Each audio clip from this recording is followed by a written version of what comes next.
guys, we are coming to you from a very thoughtfully designed space today. And our guest is just as inspiring as this surrounding that you will be viewing. So, when I was scrolling through her Instagram, I was pretty impressed and I'm excited to speak to her. So, without wasting any time, let's welcome Rina Singh, who is the visionary behind a brand called Eka.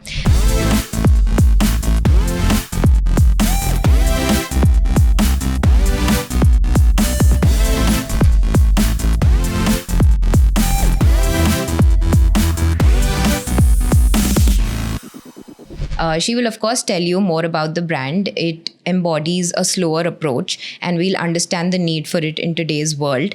So, without wasting any time, hi, Rina, how are you? Hi, Priyanka. Thank you for having me over. I'm excited to be here. I'm excited to be here. This is a wonderful... You asked me, is this your first podcast? And I actually stopped to think it is my first podcast. Then it's going to be fun. Yeah, let's make it fun. I hope you're not nervous. No, I'm generally not nervous. Yeah, I'm okay. I'm happy to be here. Nice. I like the confidence. Okay, so tell me a little bit. I just, when I introduced you, I said that your brand is about, embracing a slower approach. So in this fast-paced world today, why do you think that one should actually consider a slower approach? I really don't know if intentionally people will stop to think about this, that do they have to go slow? But I just feel the way we consume things today, the pace at that we are moving, like everything is literally instant, You get food ordered at home, you're browsing through, like millions of visuals in a day. I just feel that everybody, like mentally, physically, we are kind of exhausted. And each one of us in our own way, whether somebody wakes up in the morning to go for that early morning run, or if somebody's just mentally making time to quieten down, to read a book, to engage with friends, to just have a longer coffee break or whatever. But somewhere we're just trying to balance it out. We're trying to bring that slow life or that slow pace back into our body again. It's the need. I think the soul needs it, the body needs it. We can't function with this pace. I think this is very imaginary. It is great when you want to add a little bit of drama to the existence, but I don't think it's sustainable, and I don't think human beings can consistently live with this pace. So I like that idea, because I feel the hustle culture is kind of overrated. You kind of glorify it that, that's how you should be. And if you're not doing that, you're not successful. But I think the true success or the true luxury is having that slow approach to life. Yeah, so I agree. Quite often, I think about this and I feel that as a brand, obviously, it's not just about me. The brand is its own entity. And I might be the person who created it. But right now, I feel that it is growing on its own. It's creeping. It's finding its places, vacant ideas and thoughts that it's kind of taking over. And then in the way we exist today, I think any idea is only as great as much as it is heard, as louder as it is said, as wider as it is reached. And sometimes I feel that being a marathoner, perhaps, or not even a marathoner, I would say that somebody who loves to go for long idle walks, I suddenly found myself really sprinting every day, And as everything in fashion, art, and things of beauty, you enjoy it temporarily. You enjoy that change in pace because this little orchestra brings more joy to the narrative, whatever your narrative is. So this orchestra is great when it comes to it, but it definitely is not sustainable. I'm again coming back now where I think that the brand definitely needs this larger audience, this louder voice. But I also feel that somewhere I have to come back to its soul and approach it again with that quiet, and then see that how can that one thing be strong enough instead of, so that thought process, I think it's ongoing, basically. Lovely. Yeah. Got it. So, the place that we are sitting in, this store in Lodi Colony, it's very beautiful. Yeah. Okay, so I've read that it's inspired by your childhood home, perhaps, like the backyard and everything. So describe that a little bit, and does nostalgia have any role to play when you come to designing your clothes, etc.? nostalgia has everything to do with, what I do with my clothes and collection. But I think somewhere it has to stop. You just can't have to be nostalgic, Sometimes it feels like you have to push forward into the future and just imagine new things, right? So as much as the storyline comes from a place of familiarity, say nostalgia or memories, how else do you create? You read a book and you imagine a world. You see a movie and you become the person. You relate to their, on a sensory level, somewhere it is you that, somewhere there is a semblance of you in the movie, in the characters, in the people you meet, the books you read, the travels, so many things. I think it's so sensory. How do you create things? I definitely depend a lot on things that are somewhere old soul, old school, They just ring in with me because I feel that I don't see so much of it now. And whenever you start creating, you always want to create new things that don't exist, things that aren't there. Because if it is already there, what's the point of putting your mind and your labor into something that's already there? Like, what is new about that? So I think at any time when we start creating anything, a lot of references come from the memories, ours or borrowed. Books, fictional characters, it's all borrowed. But in this case, the home, definitely, I think where a lot of my childhood was spent was the afternoon was spent in this, it was called, it was an old Haveli where we lived. Okay. It was Haveli, wow. Haveli, yeah. Oh, wow. So we are a big Rajput family, and the family home is still the family home. We all go back to it now, not so much actually. Everybody's moved out into the city, but the memories of my childhood is still that. And whilst the courtyard and the rest of the house is inhabitable, the women are using it, and there's a lot of commotion. There were these homes which were called the rooms that were called the mahals, on the roof, like where those were special. Say once in a while they would open it for mehman or special people, whatever. So I have those memories fresh because those were the rooms. The women would use it for festivals, and it was really well lit, all white. And it had like balcony and terraces adjoining and things and stuff. So little references. Of course, then we grew from it. We collected a lot of imagery from a lot of places to say that this image and that arch, for example, the engravings, old wood, objects, furniture pieces, and just create like this world which comes from the past and you're taking it into the future. So this is how it came. But of course, there are many people involved. My architect, Dharmesh Jadeja, he's wonderful. He's so good with materials. And my husband, the backyard, actually, to be honest, I can take no credit for it. He did it. I think he was a potter. He is a potter, maybe. I didn't realize it. Only when he was executing that, I thought that maybe he has a potter's soul. Because I said that we wanted terracotta pots. I didn't realize he'd open a shop in the backyard. So there's a shop in the backyard? No, it's not a shop. Oh, okay. Sorry. That's my sense of humor. But it's basically like all kinds of pots that you can see that he created as prototypes for what he wanted to make. Lovely. So that's how this is what it is. Amazing. I mean, looking at everything that's here, I can guarantee that you have like a great sense of aesthetics. So kudos to that. Anyway, so, when we talk about the Gen Z today, they are actually so there's this term called anemoya or amemoya. I'm kind of not recalling it. But that is actually they are highly inspired by nostalgia. And it's kind of like, not their own. It's kind of like, what they've seen with their grandparents or what they've seen with their parents and what they've heard, the stories they've heard. So I'm pretty sure they'll resonate with this as well, like what you just said. Anyway, moving on, you were talking about books. Yeah. And I think I read a post of yours where it says that you were reading a lot of books during COVID. Yeah. Are you still continuing with reading? Yeah. Can you tell us about what you're currently into? I'm currently reading. I'm really ashamed of this. It's okay. I'm in a state of mind where I'm always reading two books at a time. I'm really sorry.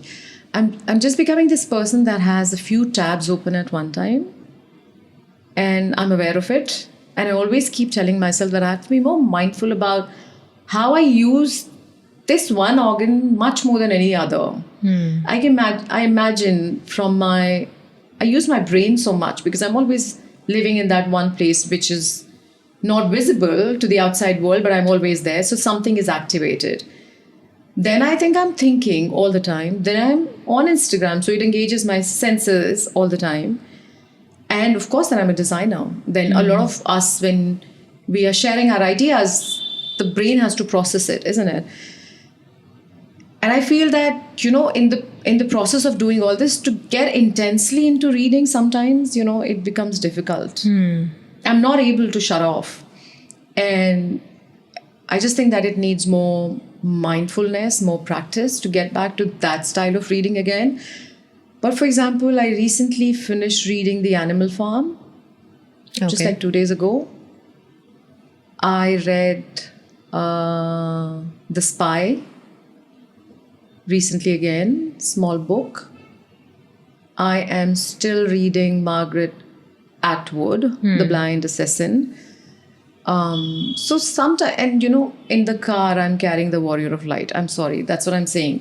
Don't judge me for this. But what happens is The Warrior of Light has no connection between the 6 quick pages that you can turn. Yeah. And you still register something instead of just mindlessly going Scrolling. Isn't it? Yeah. So I think I'm just trying to kind of organize my mind again, perhaps through my reading. Animal Farm is in a way small, but it's really intense. And it's so reflective of the times that we are living in. Like you can absolutely, in today's time, bring back the book that was written years ago to say that, wow, how did somebody so imaginatively and so categorically and strategically define our times? They didn't live today. And so in that sense, I find a lot of inspiration in I think books that's forever. the beauty about, art or writing or anything, It could be about any space or time. Yeah. And then it might resonate with another kind of audience. Yeah, 100%. That's one way we can travel through a larger realm, I feel, where you can just cross over without the formalities of real life, I think. I don't know if I'm making sense. But as in, it's borderless, it doesn't need a language. And So when you're creating, when you're designing your clothes, do you often feel like instead of scrolling when you're reading a book or when you're listening to a certain type of music, that is more helpful when it comes to you being creative as a person? for visuals, really, it's a great tool. We have so many things now that we can look at. And all said and done, when we are creating, it's always a group of people. It's not just you in isolation. Yeah. And it's easier when you can say, see, this is what I mean. This flower, that kind of a backdrop. So it helps. Instead of sketching out things, instead of looking at references from 3 movies, 2 books, 1 somebody's travelogue, it's easier to pull out 5 visuals and say, this is the kind of mood board. Yes, but I think when you're creating something authentic, then that information is not enough. So you have to kind of always challenge it. And a lot really definitely has to come from your own personal private space, whether it is your own personal travel or thought process, So yeah. Understood. Got it. Also, I see a lot of sculptures around here. So I wanted to ask, what is the idea behind having these sculptures? I also read you have a concept called lived in. So if you could, elaborate that, it would be great. I'm always so I come from a small town, actually, Priyanka. I come from Kurukshetra. And like I said, Rajput girl. My family, I don't think I've seen my mother wear short black dresses. And yet, so I grew up in a boarding school, my childhood. And so convent school, we had all kinds of references, singing Boney M, Wham and things. And, so you can imagine the kind of confusion there was in the mind, Yeah. and reading certain kind of books. And, my idols could have been different. Like we were a group of girls, some from Canada, some from Punjab, some interior. That's a diverse pinned. And I audience, come from Kurukshetra, my village is close to Kurukshetra. It's not even Kurukshetra. So many, and at that time we didn't have the movies in India, we didn't have the music scene in India, so our references were so far and wide. Fashion was like looking at Julia Roberts and Pretty Woman, Iconic, yes. imagine. And yet all that I saw in my childhood, in my family home, things that bring you joy later in life, is the memories that you create, that is the foundation. So there was a huge disconnect when I was growing up, and especially when I started studying fashion. I was always actually a designer, by the way, whether or not I was a fashion designer. And why do you say that? Self-appointed. Like for the family weddings, and like all my cousins thought that she had better sense of things. Huh. And I think I just took it seriously. So That's wonderful. And I can't tell you how many saris, like my mother's heirloom saris and my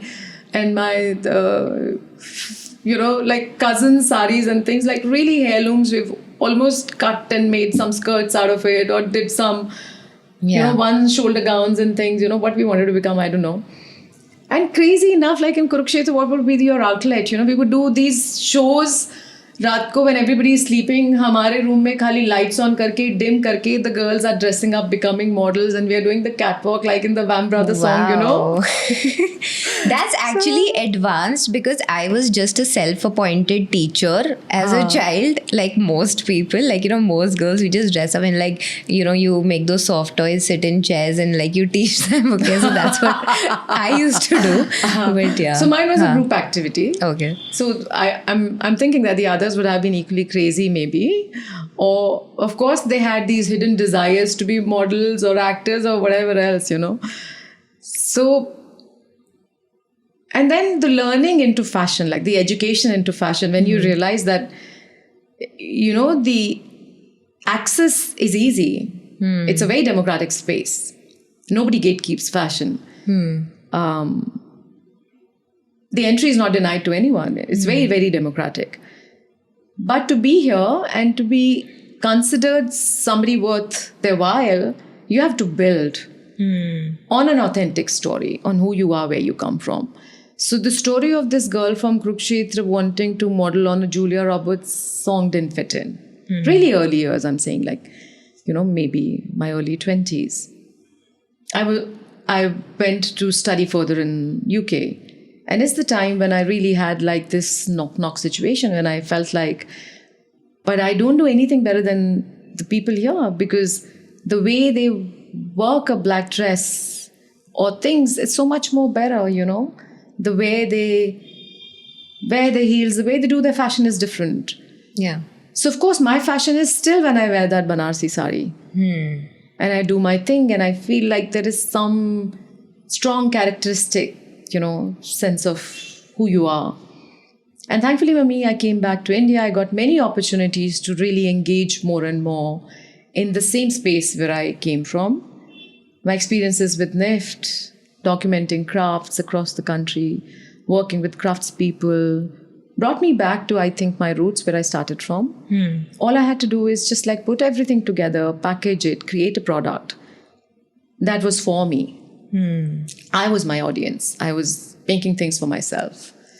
And I think at the time when I was engaging in identifying my own self and creating a personality of a person who wanted to wear my clothes, there were a lot of women who were looking for that kind of clothes, Fast forward, fashion weeks, the space in fashion, Eka being Eka, the textile story of who we are and what we do, working with the artisanal families across India. And therefore, I call my label Eka, because I feel so many people are involved in doing what we do.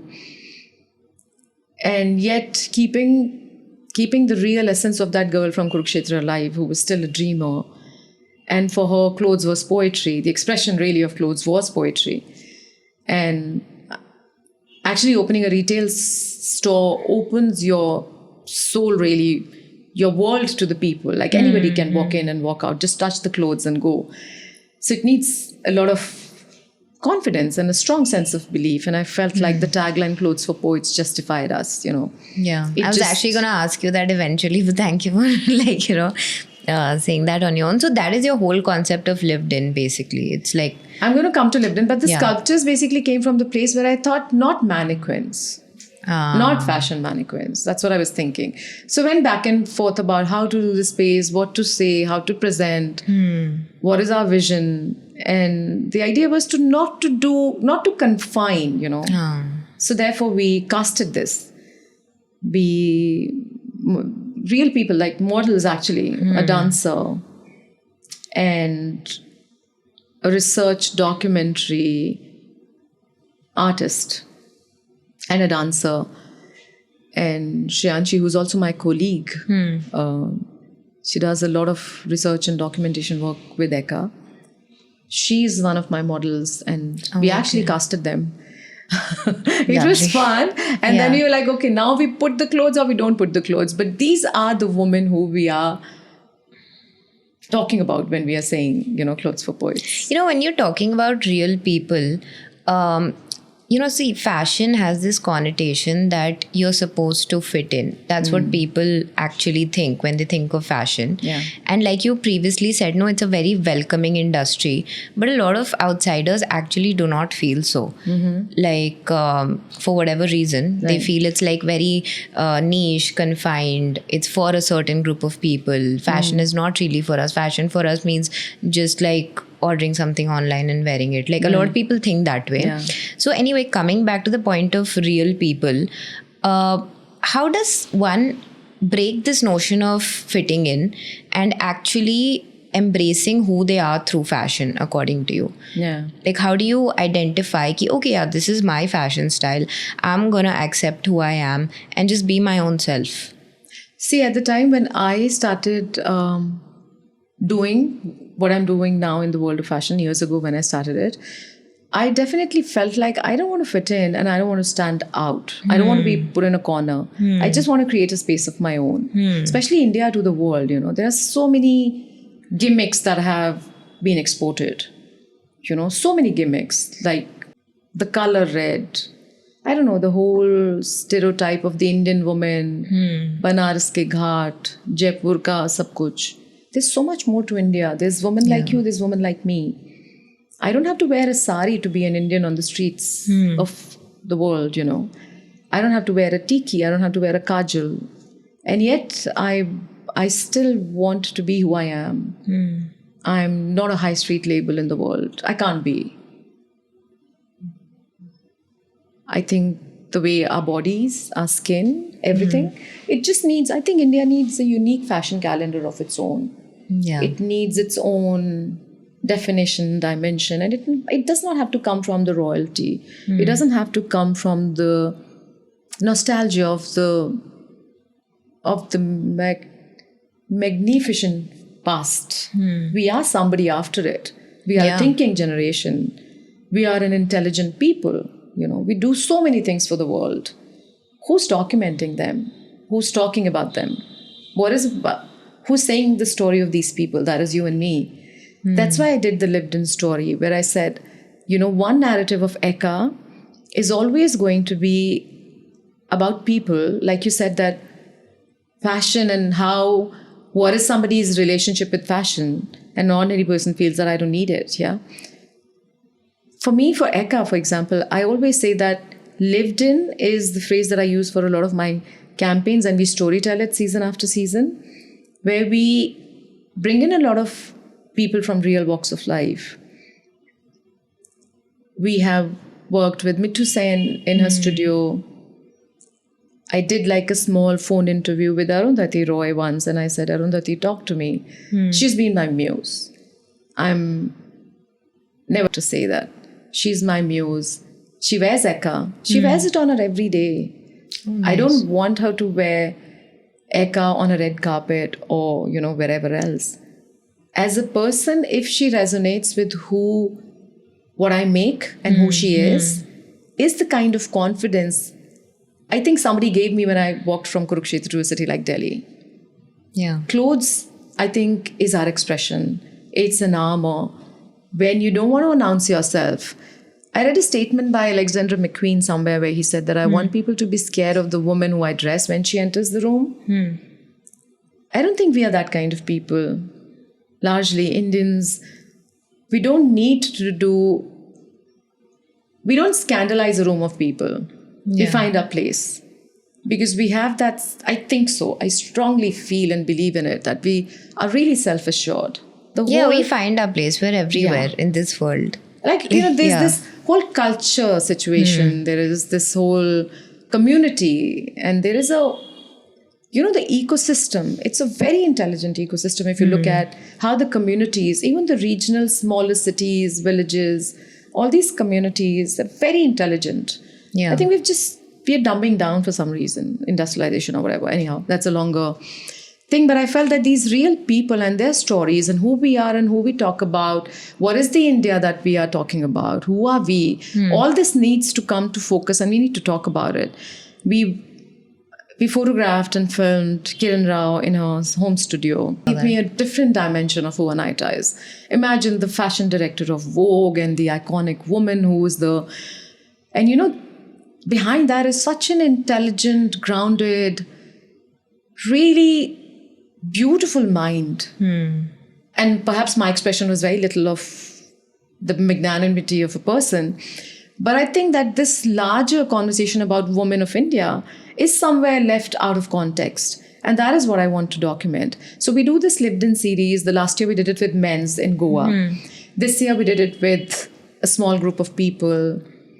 Anjana Vasan, the actor, Nadir Nadi, and the artist. And so we did this in London because the context of I think our community, it grows. And people relate to it more. So there is one way of using this instant attention from Instagram by adding music, by doing these things. The other is to have the people say their story and yours, kind of this collaborative action. So I find this lived in story idea where I think that these clothes are meant for your grief, your joy, your everyday achievements. Like I'm writing a research paper, I'm submitting a doctorate, I am getting my degree today, this is my first solo travel in the world, and people are sending you photos of Eka, it just doesn't mean that it has to be a red carpet moment, Why not celebrate these moments of every day with the women who find so much confidence in being who they are and they choose to wear Eka? So that I think is something very special, because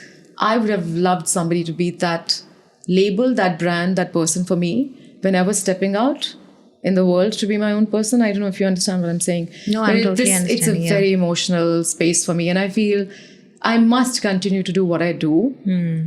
Of course, the times are changing. How we storytell is changing. The world we live in is changing.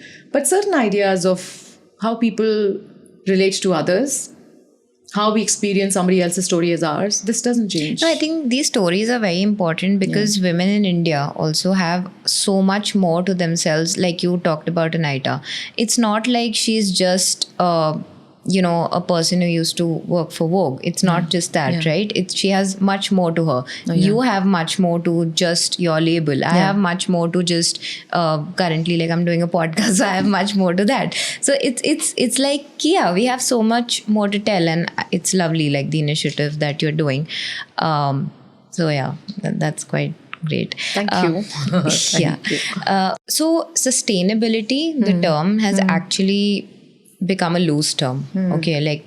So many brands are opening, so many people, like on Instagram, everybody is throwing the word so casually, sustainability, we should be sustainable, this is the pro, this, that. But you and your brand have been sustainable for a very long time now, since the start. So what in today's world, what is the biggest challenge for a brand to actually be truly, truly sustainable? Instead of just throwing these words casually. To be honest, Priyanka, can I be honest? Yes. Can I say something that people can hate me for later? Sustainability in fashion is an oxymoron. Nobody needs fashion. Nobody needs sustainability in fashion. It's not possible. Even if I work with the best of resources at the source where they are at, and if I transport it all the way to Delhi, do things with industrialization, like I need machines, I need people, I need so many different kind of resources to do fashion collections. And then I've sent it out somewhere in the world. Imagine my carbon footprint anyhow. So sustainability is of a different kind, until unless I think, so in the purest format, I think people have to understand it really well before being opinionated or judgmental. Or in other words, to buy a block printed textile from even a small bazaar like Daskar is a great idea. You're being sustainable anyhow. You're buying from an artisanal craft. You're buying an artisanal craft from somebody who's been doing it for years. You are helping that person survive his livelihood. So helping livelihoods to survive in craft is the biggest contribution any fashion label can make. Of course, environmental sustainability is important, but in a country like ours, to help craft sustain is the biggest, I feel. And then economical sustainability. Are you able to give enough to the craft forms or the kind of work that you've been doing consistently? It cannot be just a seasonal treatment that I did it now and then you forgot about it. Yeah. So once we continue to work with something over a period of time, Ritu Kumar did. Abraham and Thakur brought so much of textiles back to our lives. Yes. There's so many fashion labels before me. Asha Sarabhai did so much.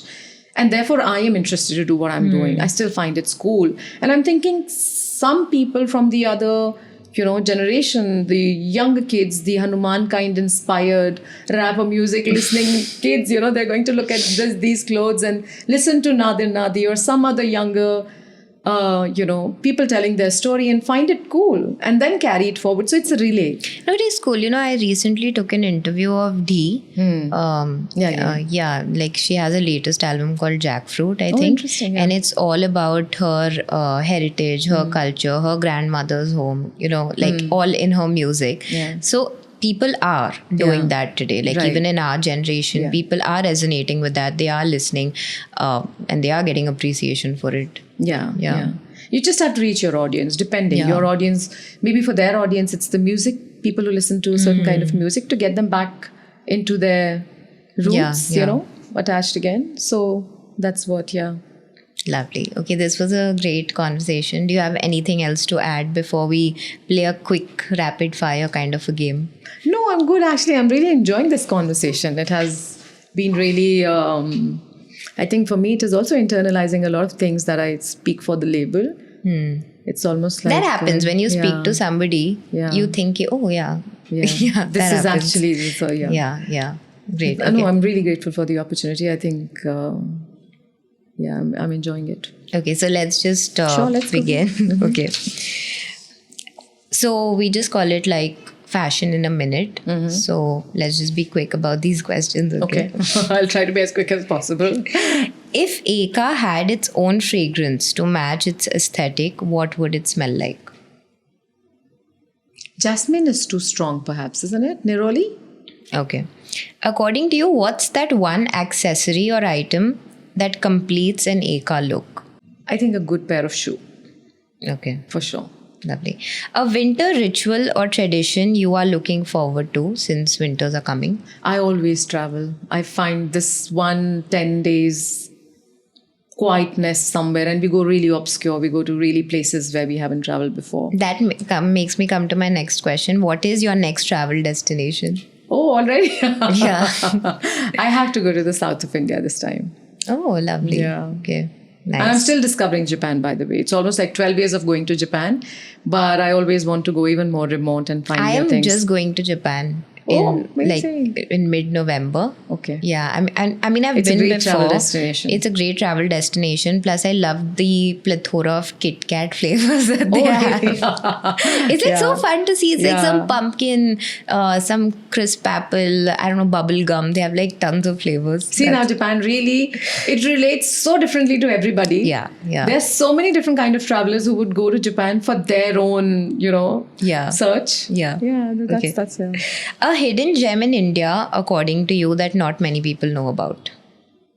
The Northeast. Yeah. True. Lovely. Okay, so that's it. That was the end of our question. Thank you for doing this with us. Thank you so much, Priyanka. It was light, it was easy, it was fun. It was actually inspiring, to be honest. And thank you. So directional. Thank you. Thank you guys for listening to us. Please let us know your feedback in the comments and what would you like to see next. Stay tuned. And thank you. Bye.